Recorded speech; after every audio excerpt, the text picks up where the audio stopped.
So it seems like Paramount is just trying to test the intelligence of the audience between Mother and this one, right?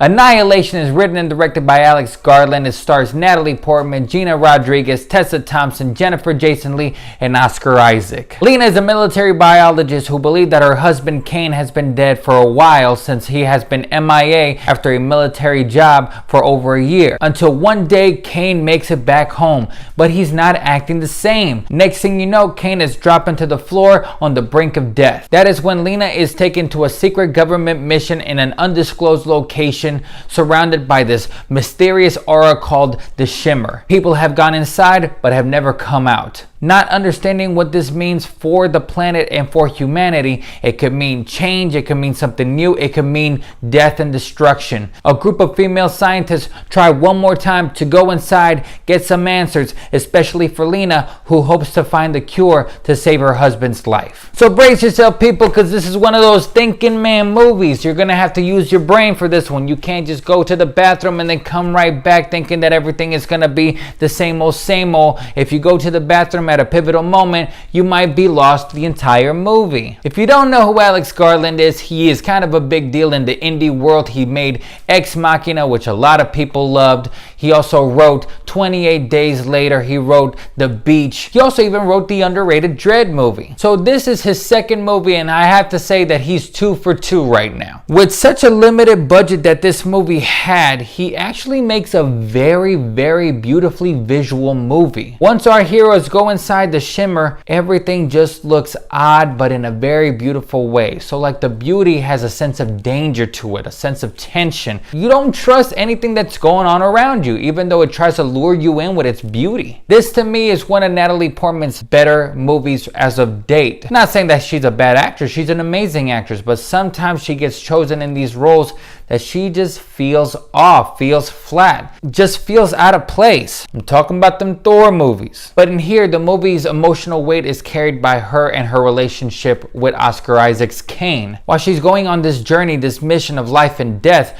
we also get these pivotal flashbacks of their relationship and how it was mostly centered in their bedroom. Now, in these flashbacks centered in her bedroom, you get a lot of different emotions coming out of these flashbacks. You get to see a glimpse of how their relationship was in a good sense, in a negative sense, when they were in their highs, when they were in their lows, when she feels alone, when she's just all by herself in her bedroom, when she just feels certain needs. I'm not going to give too much away. As a matter of fact, I'm going to give as little as I can away from this movie, because to me, the less you know, the better this movie is. I literally just watched one trailer out of this movie and I said, that's enough for me. I'm gonna just check this movie out and see what this movie has to give me. I wasn't really wowed by the trailer, but I have to say I was wowed by this movie. The supporting cast is interesting. Yeah, interesting. Jennifer Jason Leigh's character, now she's the leader of the group, but most of the time she just looks like she just don't care about anything. Yeah, the world's ending. Yeah, we gotta get some answers. Yeah, that bitch is dead. You find out later on in the movie why she's kind of like that, but still, you could have done a little bit more, but I get where they were trying to go with that. It's one of the things that I was just, I don't know. Tessa Thompson and Gina Rodriguez are actually really, really strong in this movie. Gina Rodriguez actually breaks off a little bit from her Jane the Virgin image. She is fun and charismatic when she needs to be, but then when things get twisted, she really takes it up a notch. Tessa Thompson is more toned down in this movie. She plays just the most quiet type out of the group, but it just shows her range that she can really do a little bit of everything. But again, the emotional weight is mostly on Natalie Portman's character and her discovery of everything and her understanding. We're discovering everything with her. We are analyzing everything with her. We are learning everything with her. So we are along the ride. Now, I do have to say that this movie is a slow burn. So people might just get thrown off by that. They might just get annoyed that this movie takes its time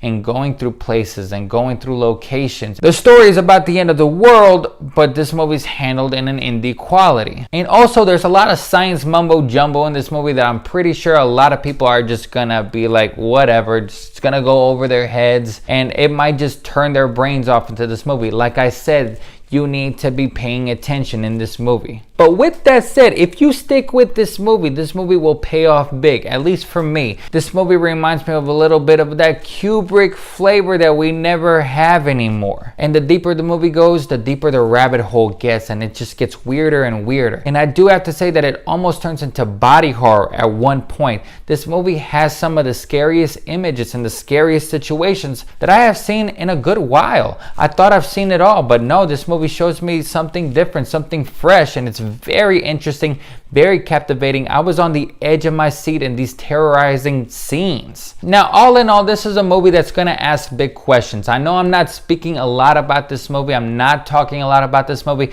because, again, the little you know, the bigger the payoff it'll be. So it's going to be worth it if you don't know much, but you go into this movie. But I do suggest a lot of people to go see this movie. It's one of the best films so far this year. I know it's early in the year, but this movie is a strong candidate for that. Natalie Portman gives a very complicated, complex, emotional performance, a strong performance. She is backed by a strong female supporting cast. Females can kick ass just as much as the males can. What a surprise. But this is a brainy movie. This is a slow movie, but it has the goods. And I will say that this movie will just be split halfway through. A lot of people are going to really hate this movie or like this movie, especially when it comes to the ending. A lot of people will just discuss this ending. It might just turn people off. It might leave people wanting more, but it might just satisfy people because it just gives you kind of like this open-ended climax. Again, all in all, this is a movie to check out. It's an interesting movie.